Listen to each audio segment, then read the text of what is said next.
Hey there, hi there, hello there, Nick here, and today I'm going to talk to you about Tomb Raider 2013. I wanted to kind of quickly go over what the game is about. It is a remake, reimagining of the older games from back in the day when the graphics weren't so good, like PlayStation 1. The graphics definitely have gotten a lot better, and we'll get into all of that coverage, but it's a puzzle first-person shooter game with platforming, and I think that pretty much sums up the game. For gameplay, I rated it a 7 out of 10. The button mashing of E was annoying. I much rather liked it when it would make you time your F button. I wish E would have been more like that. I will say I liked that it had a bunch of content, and honestly it kept feeling like I was going to beat the game, only to have more content to do. This was a really nice surprise, especially in comparison to a lot of current games.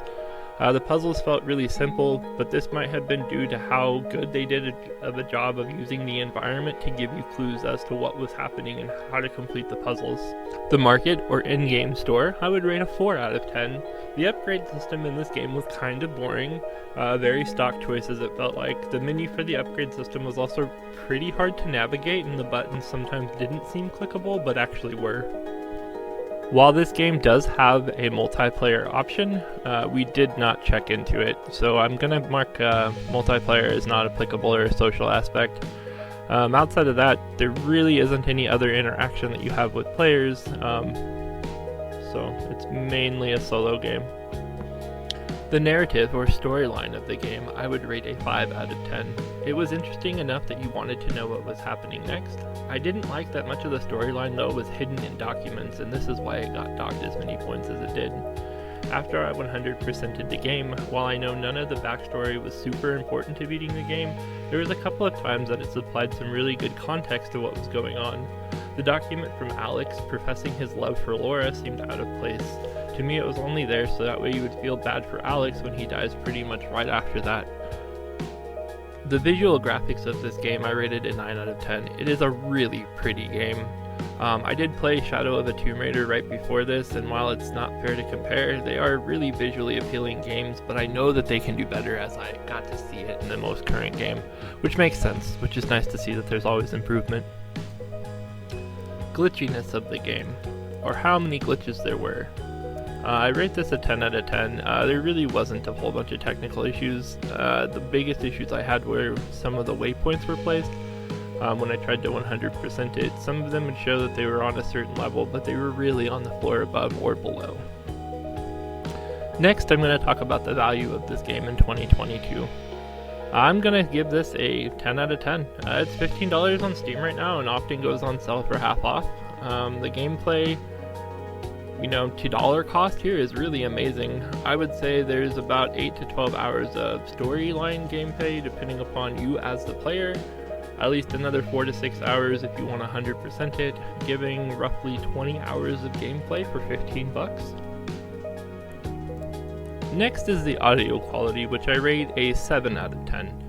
I really wish the game had more balance. You will need to turn it up in order to hear people talk, only to then get, blared out by sudden loud noises that the storyline has. It felt like the person who mixed the game did so with headphones on and not monitor speakers, and you can tell. Gave the same feeling to watching an action movie, as many of them suffer from the same fate. At the end of the day, it all comes down to how do I feel about the overall aspects of the game. And I have to say that I rate this game a 7 out of 10 triangle boobies.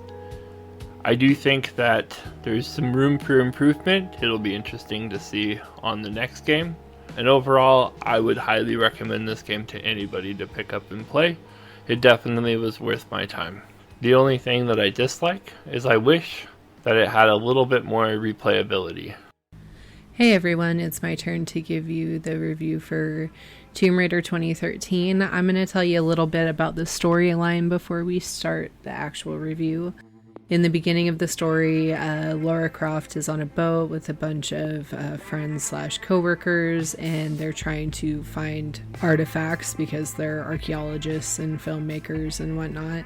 and they're going to a specific island to look for a Japanese queen named Himiko, and someone on the boat who is good friends with Laura is a descendant of this queen, and they think that they found the island, so they go there and they get shipwrecked. There's this huge storm and they have to find their way off the island.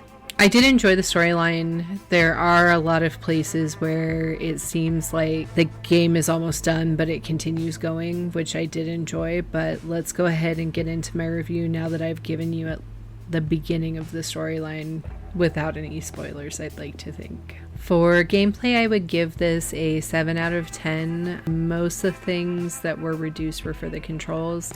The game would constantly tell you to use this control to do what you're supposed to be doing, and then when you need it most, it just doesn't tell you how to do the thing that you're trying to do. Another thing I didn't really enjoy was mashing E repeatedly to do things. It was kind of annoying. The puzzles were good. I enjoyed them. They didn't tend to be overly hard or overly easy, but everything is laid out in a way where it's easy to figure out what you need to do and how to get it done. For the market, I would give it 5 out of 10. There weren't enough options to take into account your actual style of play. I really liked the bow, and I felt like there should have been a lot more options to upgrade it, but I didn't really use the pistol almost at all unless I was out of ammo for the other weapons or I needed to for the gameplay. I didn't like putting resources into upgrading a weapon that I didn't use. For social, I would give it a question mark out of 10. There was a multiplayer option, but we didn't even really look at it, so I have no idea what went into it. For narrative, I would give this a 5 out of 10. I was engaged in the story while I was playing the game, but at the end, I was left with a lot of questions. And when I looked into things like the Sam and Laura relationship that was just friends, but it seemed like it should have been more to me, I found out that they were more than friends, but it was changed after when they started making the game. Oh, and the Alex storyline with him having a crush seems out of nowhere. I wish I'd never found that document. Nick told me about how the documents explained more, but not everything, and I just don't really enjoy that. Graphics for me were a 10 out of 10 for 2013. These were amazing, and even in 2022, I wouldn't be upset to get a game with those particular graphics. For technical, I would give this 10 out of 10. I had very few glitches, and when I did, a simple restart of the game fixed it, and I was able to move forward with the game. I don't know if you can ask for a lot more than that, to be honest. For value, 10 out of 10. I didn't pay for the game. A friend saw that I had started playing the newer game Shadow of Tomb Raider and bought me the other two after a pretty funny conversation. He's quite a bit younger, so he asked if I had played the original, and I thought he meant 90s triangle boobies, and he was talking about the 2013 one that I am reviewing right now. So I'm glad he bought me this game. It was so much fun, and it was really hard to stop and not just play it all the way through, neglecting everything else that I needed to do in my life. For audio, I would give it 9 out of 10. I like the sound design, but sometimes the levels were off. Like the loud parts were just incredibly loud when the conversations themselves were very quiet. Other than that, the sounds themselves were great and gave a really nice ambiance to the game.